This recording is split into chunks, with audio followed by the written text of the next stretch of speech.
Mayor protocol படி நான் ஏற்றினேன், அப்புறம் ஐஏஎஸ் ஏற்றுவாங்க, அப்புறம் எம்எல்ஏ ஏற்றுவாங்க. புரோட்டோகால் படி நாங்கள் என்ன மரியாதை தரணுமோ அதை நாங்கள் கொடுத்தோம். இவங்கெல்லாம் யாரும் படுத்தலைங்க. இப்போ புரோட்டோகால் படி இன்னைக்கு ஸ்கூல் ஸ்டார்ட் ஆகுது. வளாகத்துக்குள்ள இறங்க குரல் கொடுக்கூடாது. தயவுசெய்து வெளியே போக சொல்லுங்க. வெளியே அனுப்புமாறு கேட்டுக்கொள்கிறேன். போங்க. மரபு நெறிமுறை குறித்து முக்கியமான விஷயம் எல்லாருக்காகவும், நம்ம எல்லாருக்காகவும் இதை நான் படிக்கிறேன், நான் உட்பட எல்லாருக்காகவும். உறுப்பினர்களின் சிறப்பு உரிமைகள் மற்றும் மரபு நெறிமுறைகள் குறித்த குறிப்புரைகள். கடந்த 4/6/2026 அன்று வியாழக்கிழமை அன்று திருவிக நகர் சட்டமன்ற தொகுதிக்கு உட்பட்ட பகுதியில் உள்ள ஒரு அரசு பள்ளியில் புதிய கட்டட திறப்பு விழா நிகழ்ச்சியின் போது குத்துவிளக்கு ஏற்றுவது தொடர்பான மரபு நெறிமுறை புரோட்டோகால் மீறப்பட்டதாக திருவிக நகர் சட்டமன்ற தொகுதி பேரவை உறுப்பினர் திருமதி மோ ரா பல்லவி அவர்கள் ஒரு மனுவினை என்னிடம் அளித்தார். அந்த மனுவினை நான் நன்கு படித்து பார்த்து ஆய்வு செய்தேன். அது குறித்த சில கருத்துக்களையும் அறிவுறுத்தல்களையும் நான் இங்கு குறிப்பிட விரும்புகிறேன்.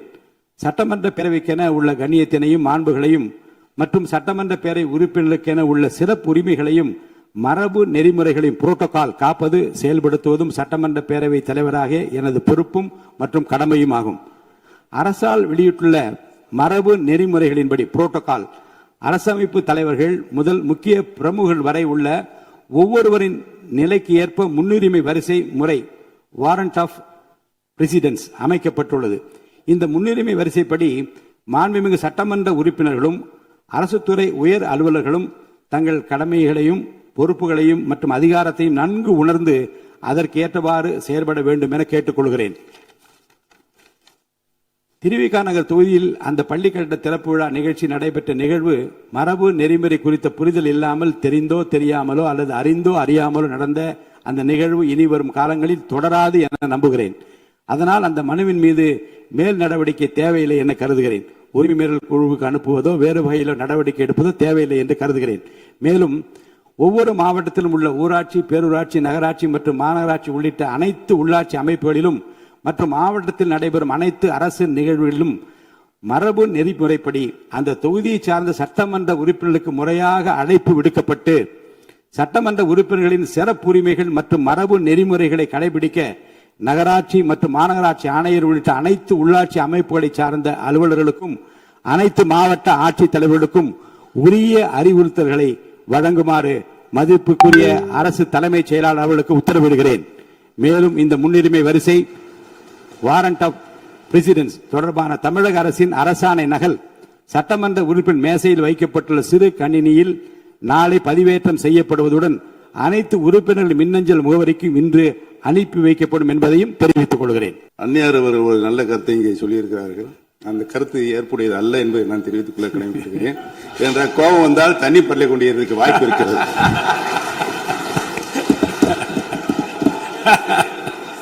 நம்முடைய மாண்புமிகு முன்னாள் முதலமைச்சர் அண்ணன் ஓபிஎஸ் அவர்கள் ஒரு நிலையை குறிப்பிட்டு அதை எரிவதற்கான தண்ணி பாட்டிலை எரிவதற்கான வாய்ப்பு இருக்கிறது என்று சொன்னார்கள்.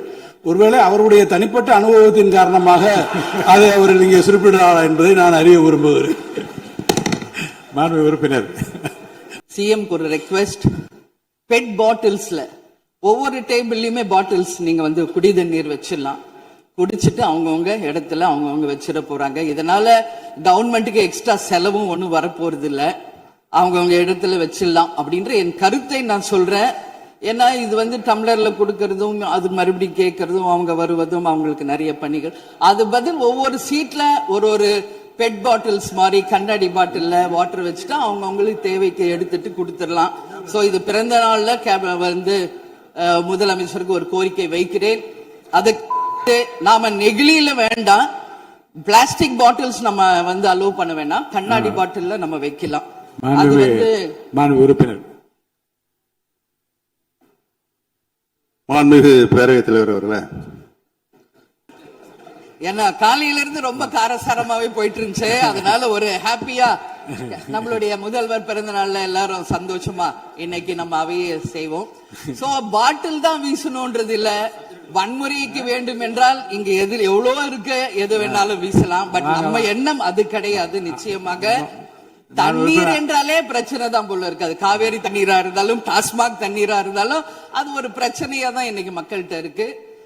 உறுதியாக காவேரியிலும் சரி மேகதாதுலும் தமிழ்நாடு சட்டமன்ற உறுப்பினர் மட்டும் இல்ல, யாரும் அதற்காக விட்டு கொடுக்க போவதில்லை என்பது உறுதி. இன்னைக்கு நம்ம முதல்வர் அவரும் புதிதாக முதல்வராக இருக்கிறார். கர்நாடகா முதல்வரும் முதல் முறை முதல்வராக வந்திருக்கிறார். கேரள முதல்வரும் முதல் முறை முதல்வராக வந்திருக்கிறார்கள். சோ 3 முதலமைச்சர்களும் ஒன்று நட்பு ரீதியாக பேசி இந்த பிரச்சனைக்கு தீர்வு காணலாம். அப்படி இல்லை என்றால் அவங்க சொல்றது கேட்கலன்னா பக்காவா நம்ம வந்து சட்ட ரீதியாக ரொம்ப ரொம்ப பழமையான ஒரு விஷயத்தை அன்னைக்கு நான் சொன்ன மாதிரி பேசிக்கிட்டே தான் இருக்கிறோம்.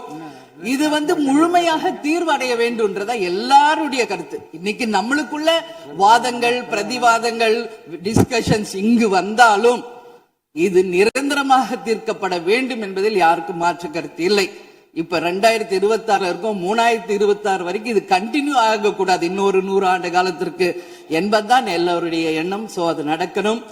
அது மட்டும் கிடையாது, இன்றைக்கு நேற்று நடந்த ஒரு விஷயம் தமிழ்நாட்டில். நேற்று நான் நேரடியாக சென்று பாதிக்கப்பட்டவங்களை பார்த்தேன். yesterday was a black day for Tamil Nadu. Sunday black சண்டேவாக நேற்று இருந்தது. இதுவரைக்கும் தமிழகம் காணாத ஒரு பேர் விபத்து அது. இன்னைக்கு பேரிடர் வந்து எவ்வளோ பிரச்சனைகள் இருந்தாலும் ஒரு அமோனியா தாக்குதல்ல இத்தனை பேர் பாதித்தது தமிழக வரலாற்றில் முதல் முறை. அனைவரும் வடநாட்டை சேர்ந்த பெண்கள், 20 வயசுல இருந்து 25 வயசுக்குள்ள இருக்கிற இளம் பெண்கள். அவங்கள நேரா பார்க்கும்போது மிக மிக மனசுக்கு கஷ்டமாக இருந்தது. என்ன ஃபேஸ்ல பாக்குறோம், உதடு காது மூக்கு எல்லாம் ப்ளீட் ஆயிட்டே இருக்கு. அப்போ டாக்டர்ஸ் அங்க எக்ஸ்பிளைன் பண்ணாங்க, இங்க வெளியே நம்ம என்ன பாக்குறோமோ அதுதான் இன்னர், அதாவது லங்ஸ். இதை பற்றி ரொம்ப விரிவான விளக்கத்தை எல்லாம் அமைச்சர் அளிச்சுட்டாங்க. இதை சுருக்கமா அதை நான் பார்த்தேன், சரியானதுதான். நீங்க மேற்கொண்டு அதை பற்றி பேச ஆளுநர் உரைக்கு நன்றி தெரிவிக்கிற கருத்துக்கு வந்திருக்கீங்க. கண்டிப்பா